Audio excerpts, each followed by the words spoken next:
दोस्तों welcome to the ask me anything series जहां दोस्तों आपके सवाल मैं अपने अनुभव से सॉल्व करने की कोशिश करता हूं। राइट।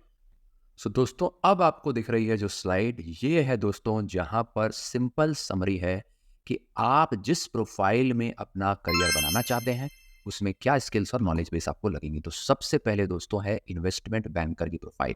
आप में से बहुत सारे बच्चे मुझसे पूछते हैं कि सर इन्वेस्टमेंट बैंकर बनना है, बताइए सर क्या करना है।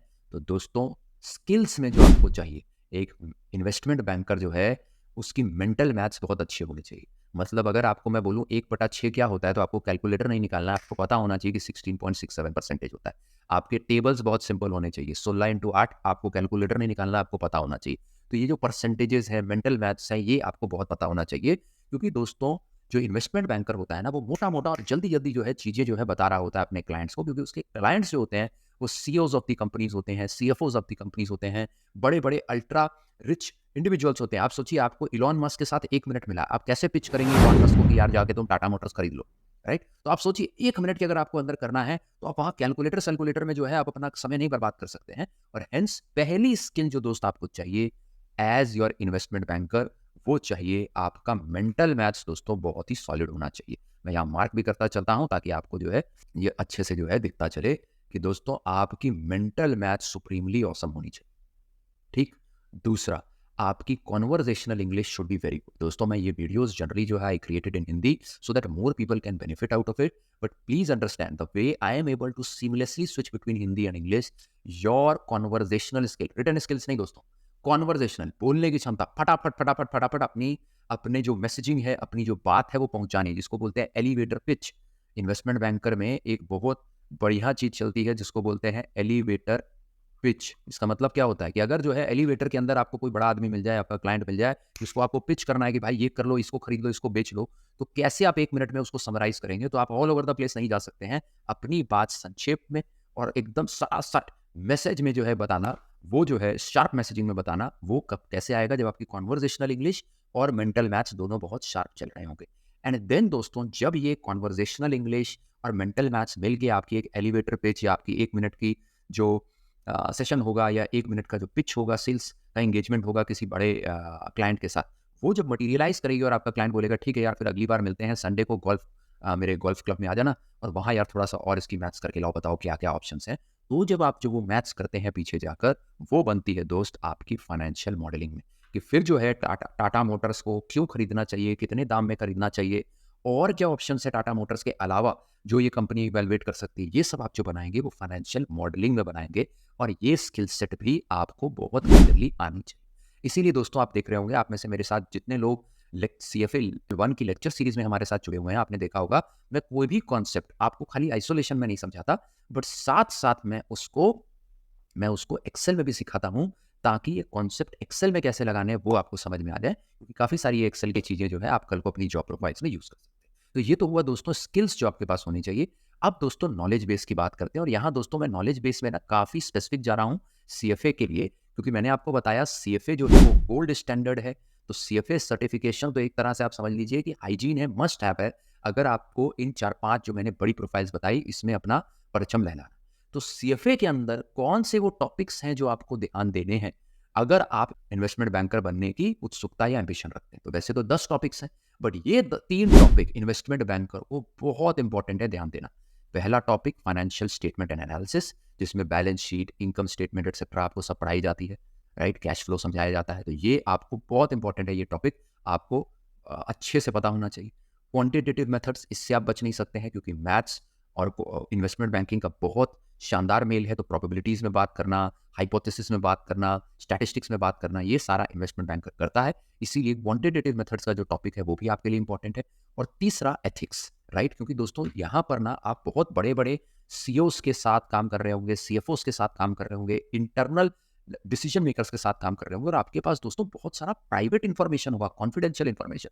तो एथिक्स आपको एक्चुअली सिखाता है, वो टॉपिक है CFA के अंदर जो आपको सिखाता है कि इस टाइप में जब आपके पास कॉन्फिडेंशियल इंफॉर्मेशन होती है तो किस तरीके से उसको यूज करना है, ताकि कल को आप थिक्स को या मॉरल ग्राउंड्स को ब्रीच ना करें, नहीं तो आपको जेल भी जाना पड़ सकता है। Right. Case in point being Rajat Gupta, जो फाइनेंस में जो सॉरी कंसल्टिंग में मैकेंजी के पार्टनर थे, उनके पास एक कॉन्फिडेंशियल इंफॉर्मेशन आई, उन्होंने उस पर एक्ट कर लिया, जो कि एथिक्स बोलता है नहीं करना है आपको एक्ट, तो उसके बेसिस पे उनको जेल हो गए। तो हेंस यार ये 3 टॉपिक्स हैं जो सीएफए लेवल 1 के अंदर पढ़ाए जाते हैं, फिर लेवल 2 के अंदर पढ़ाए जाते हैं, जो अगर आप इन्वेस्टमेंट बैंकर बनना चाहते हैं तो आपको पता होना चाहिए। ठीक। सेकंड प्रोफाइल थी दोस्तों हेज फंड मैनेजर। इसके अंदर भी दोस्तों आपका मैथ्स सॉलिड होनी चाहिए और इंटरपर्सनल स्किल्स सॉलिड होनी चाहिए। अब इंटरपर्सनल स्किल्स क्या है दोस्तों? इंटरपर्सनल स्किल्स का मतलब ये नहीं कि आपकी अंग्रेजी बहुत फराटेदार होनी चाहिए, इंग्लिश बहुत अच्छी लिखनी होनी चाहिए। इसमें दोस्तों आपकी ह्यूमन स्किल्स अच्छी होनी चाहिए। Your ability to connect with people, थोड़ा सेंस ऑफ ह्यूमर, थोड़ा sensitivity of how to handle the egos, वो बहुत इंपॉर्टेंट है। क्यों दोस्तों? क्योंकि हेज फंड मैनेजर ना वो लोग इसमें फंड में पैसा डालते हैं जो उनके पास बेइंतहा पैसा होता है। आपके मेरे जैसे लोग जिनके पास अरबों खरबों पैसा नहीं है, वो हेज फंड मैनेजमेंट में हेज फंड में पैसा नहीं डालते। क्यों? क्योंकि हेज फंड जो होता है, जैसे मैंने आपको बताया, वो मून शॉट ले रहा होता है। वो आज से बैठे हुए उन कंपनीज पे कॉल्स ले रहा है जो शायद स्काई टैक्सी बना रही, तो इस टाइप के क्रांतिकारी चीजों पे बना रहा होता है। वो क्रिप्टो करेंसी पे बेइंतहा पैसे लगा रहा होता है, जहां पर आपने देखा वोलेटिलिटी इतनी ज्यादा है। तो बोलने का मतलब है यहाँ पर बहुत ही अमीर लोग पैसा लगा रहे होते हैं। और जब आपको पता है दोस्त, अगर बेइंतहा टाइप का कोई अमीर आदमी है तो वो बहुत ही एसेंट्रिक होगा। एसेंट्रिक मतलब बहुत ही पगला टाइप का आदमी होगा, राइट? तो हेंस उन इन टाइप के क्लाइंट्स को मैनेज करने के लिए जो यार रैशनैलिटी कम लगाते हैं बट भाई अपना भावनाओं पे ज्यादा खेल रहे होते हैं, जैसे it is being said that Vijay Shekhar Sharma जो पेटीएम वाले हैं, या इलॉन मस्क हैं, या स्टीव जॉब्स हैं, जो एकदम क्रांतिकारी लोग, इनके साथ काम करना बहुत मुश्किल है, राइट? क्योंकि बहुत ही एसेंट्रिक लोग हैं, ये डेटा वेटा कम सुनते हैं, ये वही भावनाओं पे ज्यादा चल रहे होते हैं। तो अगर आप इनके साथ इंटरपर्सनल स्किल्स आपकी अच्छी नहीं है तो आप नहीं काम कर पाएंगे। तो इसीलिए हेज फंड मैनेजर जो होता है उसकी इंटरपर्सनल स्किल्स बहुत ही तोड़ो होनी चाहिए। तो आप में ये स्किल होनी चाहिए। अब आते हैं नॉलेज बेस पे। तो दोस्तों इसमें भी ये 3 टॉपिक हैं सीएफए के अंदर जो आपके काफी सॉलिड होने चाहिए अगर आप हेज फंड मैनेजमेंट के अंदर अपना प्रोफाइल बनाना चाहते हैं। पहला, ऑल्टरनेटिव इन्वेस्टमेंट, क्योंकि दोस्तों नाम से ही पता लग रहा है ऑल्टरनेटिव इन्वेस्टमेंट वो टॉपिक है सीएफए के अंदर which teaches you all these tips and tricks, right, around hedge fund, around private equity, venture capital etcetera. तो यहाँ पर जो है वो आपको सारा नॉलेज बेस इस टॉपिक के अंदर मिलता है जो हेज फंड मैनेजमेंट के तहत आप लगाते हैं। तो आपको ऑल्टरनेटिव इन्वेस्टमेंट टॉपिक सॉलिड होना चाहिए।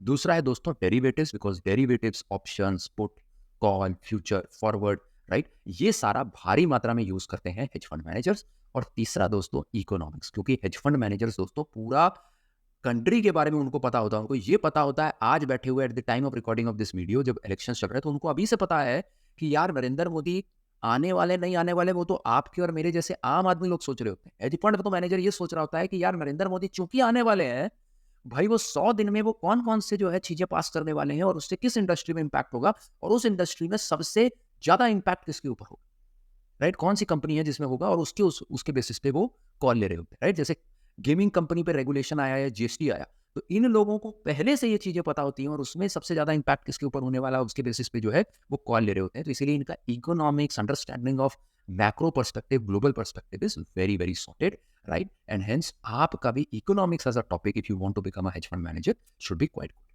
ठीक है। अब आते हैं दोस्तों लास्ट 3 प्रोफाइल्स पे। इक्विटी एनालिस्ट, जो मैंने बताया कि ऑलमोस्ट 60% रोल्स, खासकर अगर आप इंडिया की बात करें तो 60% of roles in India in the finance domain is equity analyst in some form of the or the other, right? इसको रिसर्च एनालिस्ट एक्सेट्रा के भी नाम से जाना जाता है, but at the heart of it you are actually doing equity analyst, जहां पर स्टॉक्स है उसके बारे में आप कुछ रिपोर्ट लिखते हैं, रिपोर्ट फिर अपने इन्वेस्टर्स और क्लाइंट्स के साथ शेयर करते हैं, राइट?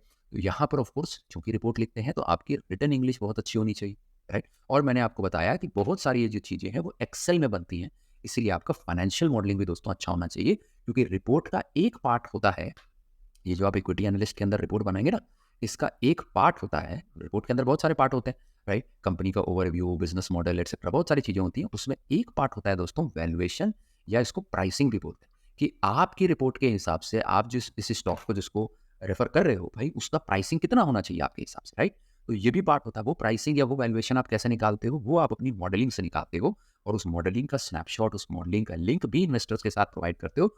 बहुत सारे इन्वेस्टर्स उस मॉडल में देखना चाहते हैं आपके assumptions, और उस मॉडल के साथ खेल के देखना चाहते हैं कि आपके अगर assumption ऊपर नीचे होता है तो कितने से स्विंग होता है। तो इसीलिए आपका फाइनेंशियल मॉडलिंग अच्छा होना चाहिए।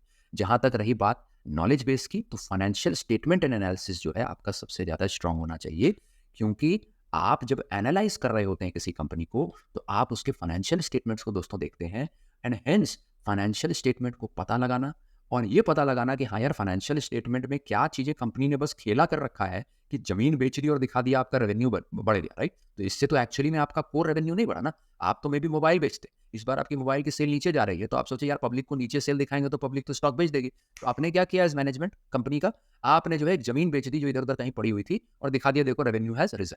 तो जो इक्विटी एनालिस्ट है उसका फाइनेंशियल स्टेटमेंट एनालिसिस बहुत सॉलिड होता है और वो उस फाइनेंशियल स्टेटमेंट में पकड़ लेता है कि अच्छा भैया देखो एसेट कम हुआ है और ये तो अदर इनकम का पार्ट है जो इन्होंने रेवेन्यू में दिखा दिया है। तो वो अदर इनकम को हटा कर देखता है कि कोर रेवेन्यू कितना बढ़ा या नहीं बढ़ा और उसके बेसिस पे वो डिसीजन लेता है अपने वैल्यूएशन और प्राइसिंग मॉडल में कि ये जो है स्टॉक खरीदना चाहिए, बेचना चाहिए, क्या करना चाहिए। इसीलिए एफएसए का जो टॉपिक है वो बहुत बहुत इंपॉर्टेंट है कि आपको एकदम अच्छे से हृदय से पता होना चाहिए कि भाई ये क्या टॉपिक, राइट? देन यार you have another interesting profile which is credit risk analyst, जहां पर भी ऑफ कोर्स आप रिपोर्ट्स लिखते हो तो रिटन इंग्लिश अच्छी होनी चाहिए। बट दोस्तों एक इकोनॉमिक्स आपका एज अ सब्जेक्ट, खासकर माइक्रो इकोनॉमिक्स, खासकर मैक्रो इकोनॉमिक्स, वो आपका बहुत सॉलिड होना चाहिए दोस्तों, राइट? क्योंकि आप किसी कंपनी को जब जो है ना पैसा देते हो तो वो कंपनी जो है अच्छा करेगी नहीं करेगी इसके सबसे ऊपर बैठा होता है कि वो जिस कंट्री में ऑपरेट कर रही है वो कंट्री कैसा ऑपरेट कर रही है।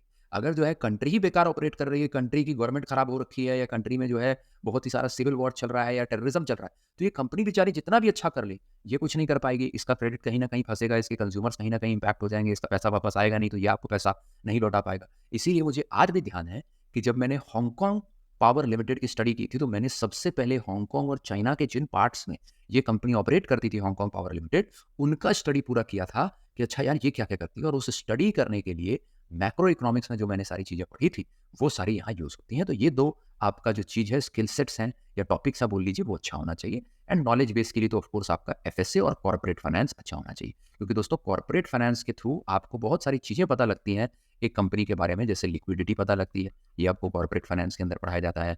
सॉल्वेंसी पढ़ाई जाती है, आपको वर्किंग कैपिटल के रेशियोज पढ़ाए जाते हैं। ये सारे चीज़ें जो है दोस्तों ये आपको बताया जाता है, राइट? आप यहाँ पर जो है कैपम मॉडल पढ़ते हैं कि यार कंपनी जो है बड़े बड़े प्रोजेक्ट्स को कैसे एग्जीक्यूट करती है, एनपीवी आईआरआर के कॉन्सेप्ट आप पढ़ते हो।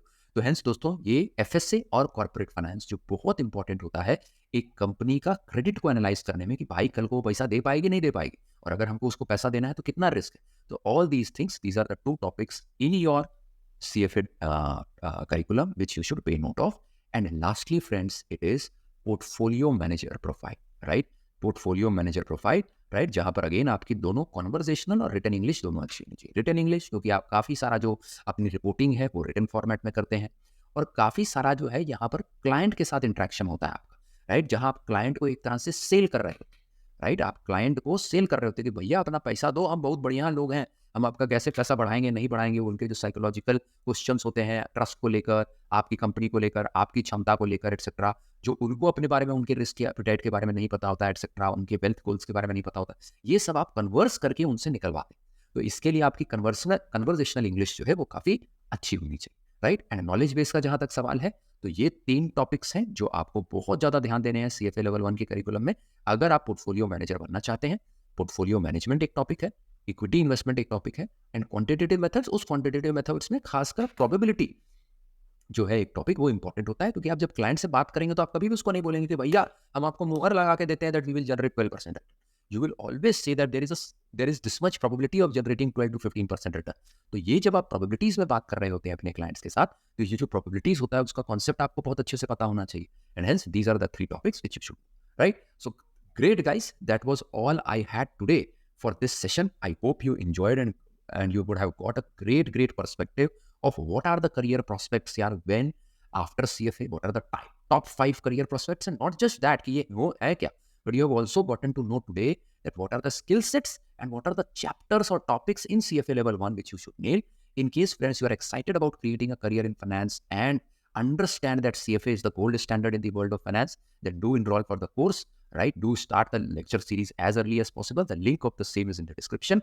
I have explained the entire curriculum, friends, with a lot of practical examples, with a lot of excels around the concept, so that you are not just exam ready but job ready. So do give it a shot. In the description, the link will provide you all the details about the curriculum, right? So thank you so much, friends. Right? If you too have queries, right, regarding your career prospects or anything which we discussed today or otherwise, the link to post your queries is in the comments as well as in the description. please give me your queries. I will try and answer it with bestest of my capabilities in the coming sessions. Also, friends, if you like the video, do spread the word. Sharing is caring for us, friends, because if you share this video, more aspirants just like you get to know about the knowledge which we have shared today. And I truly believe कि यार जितना ज़्यादा हम knowledge बांटते हैं उतना ज़्यादा हमारा भी यार कर्मा पॉइंट्स बढ़ते हैं. So please do share. Right? So thank you so much, friends. I will see you very soon in yet another interesting session and in yet another YouTube video. Till then, friends, keep learning, keep shining. Bye. Take care.